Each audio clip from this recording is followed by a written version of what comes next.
Welcome to day 7. Today what we're going to do is we're going to work through a linear programming problem. And a linear programming problem is basically a real-world example of us using our inequalities in order to find a maximum or minimum value.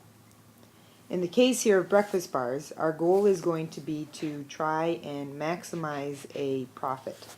So what we're going to do is we're going to try and find the number of breakfast bars and granola bars that we should make in order to do that. Okay, there's going to be certain limitations on that, and that's going to create our inequalities.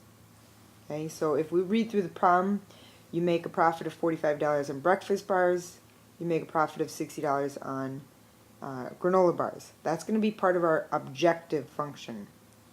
When it comes to our inequalities, we have certain stipulations, like it takes 3 hours or 3 machine hours and 5 labor hours to make breakfast bars, and then it takes 5 machine hours and 3 labor hours to make our granola bars. And there is a maximum of 150 machine hours available and a maximum of 122 labor hours available. So in order to come up with our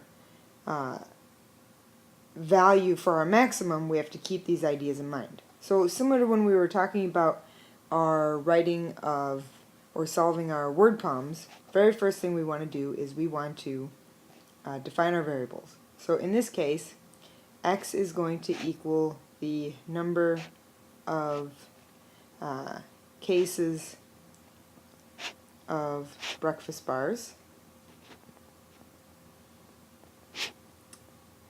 and y is going to equal the number of cases of granola bars.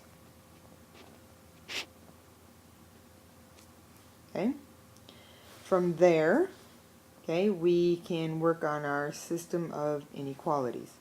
Basic ones that you should always be able to get out of the way is that x has to be greater than or equal to 0. You can't make a negative amount of breakfast bars. Y has to be greater than or equal to 0 because you can't have a negative amount of granola bars. Then, when we talk about machine hours, okay, well, you basically have your inequality set up right here. That 3x for 3 times the number of breakfast bars plus 5y has to be less than or equal to 150 because that's our maximum. And then for labor hours, we have 5x plus 3y is less than or equal to 122. So there is our system of inequalities. Now what we need to do is we have to graph these inequalities in order to find our vertices of the shaded region. So when we go to our graph, keep in mind that one of the things we've talked about is you want to find your x and y intercepts for both of these inequalities. So if I do that, okay, for the first one, if x is 0, 5 goes in 150 30 times. If y is 0, 3 goes into 150 50 times. When I go to do the second inequality to find my x and y intercepts, if I make my x value 0, my y-intercept becomes a 40.6 repeating. Okay, and then if I make my y value 0, 5 goes into 122, 24.4 times. So in terms of, graphing, it looks like our x-axis has to get up to 50 and our y-axis has to get up to at least 40. So we got to keep that in mind when we go to create our graph. Alright, I'm going to flip the page to where our graph is. Alright, in case of our graph, the very first thing we're going to have to do is we're going to have to figure out how we are going to label our x and y axis. Again, our x values has to get up to at least a 50 and our y values have to get up to at least 40. I'm going to keep both the x-axis and the y-axis the same. I think it's easier when it comes to calculating slope. Since it looks like I have 20 boxes and I have to get up to at least 50, I'll go up by values of 3, and then that way I can get up to 60. Alright, now that I have my graph labeled, I am going to graph my inequalities. If I start with x is greater than or equal to 0, that is essentially the y-axis. Y is greater than or equal to 0 is essentially the x-axis. So I have those two inequalities, and I'm going to have to shade above and to the right of those. And then for my other ones, if I take into account my 3x plus 5y is less than or equal to 50, well, we said it has to go to 50 on the x-axis, which is roughly about here, and it has to go to 30 on the y-axis. So if I connect my line, okay, less than or equal to it, which means I'm going to shade below it. For the second inequality that we had come up with, our x value we said had to be at 24.4, and our y value had to be at 40.6 repeating. So we're roughly about here. Okay, and then we graph. And this is going to be our shaded region. Okay, then your goal is to be able to come up with our vertices. Well, the basic ones you have is 0, 0. Okay, that means we don't make anything, but if we don't make anything, we don't make a profit. This vertex we have at 0, 30. This one we have at 24.4 comma 0. Now we can't make 24.4 cases, so we'll have to make that into 24 cases when we go to figure out our profit. Okay, and then we have this point. Now, because of our graph, depending on how detailed we are, if we don't have the exact value, remember that you can always find this intersection point by solving this system. So I'm going to do that in this case just to show that in case you need to do that in the future. Since I have 5 and 3, I'm going to take this top one and I'm going to multiply it by a negative 3. I'm going to take the bottom one and I'm going to multiply it by 5. That'll give me a negative 15x minus 9y is equal to a negative 366. Then I have a 15x plus a 25y is equal to a 750.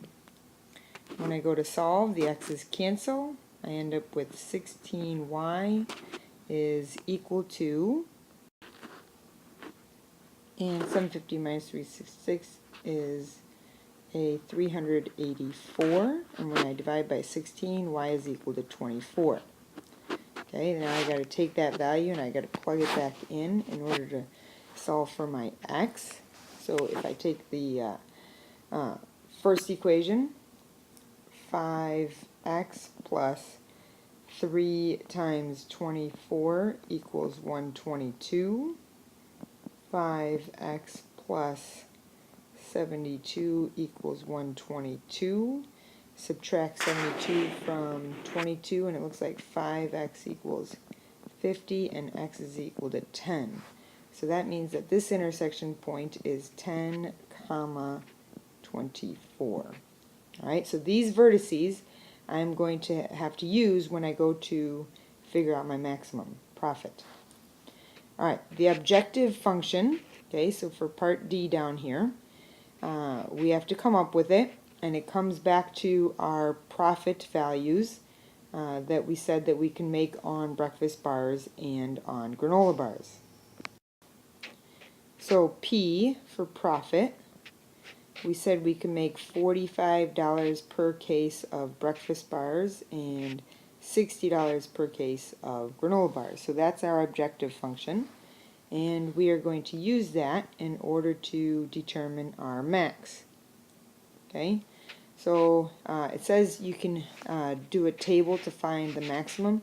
What that essentially is saying is if you take your points, okay, your XY values, okay, and then your profit is equal to 45x plus 60y, right? I'm going to go through all the different possibilities. Like, if I chose the origin, that means my profit would equal 45 times 0 plus 60 times 0 is $0. Okay, I'm probably not going to choose that one. If I did 0.30, that means my profit is equal to 45 times 0 plus 60 times 30, or a profit of $1,800. If I chose my 24.4 comma 0, again, I'm probably going to have to change that to 24, so 45 times 24 plus 60 times 0 is equal to $1,080. Okay, and then the last one, if I chose 10 comma 24, my profit would be 45 times 10 plus 60 times 24. So that'd be a 450 plus looks like a $1,890. So ding ding ding ding. Okay, that's going to be my max profit. So that tells me the number of cases that I want to create.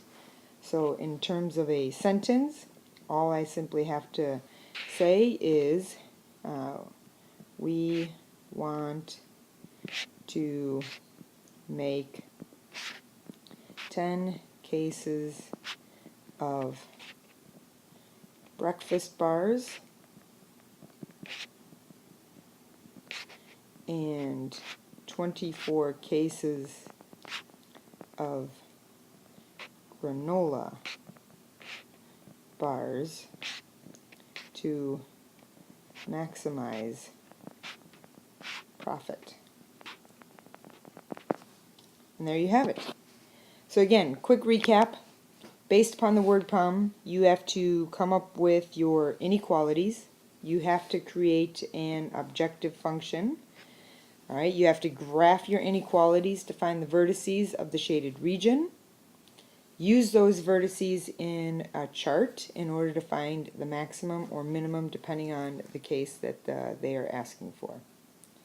There are many more examples in your note sheet, and we will probably go through one or two of those in class.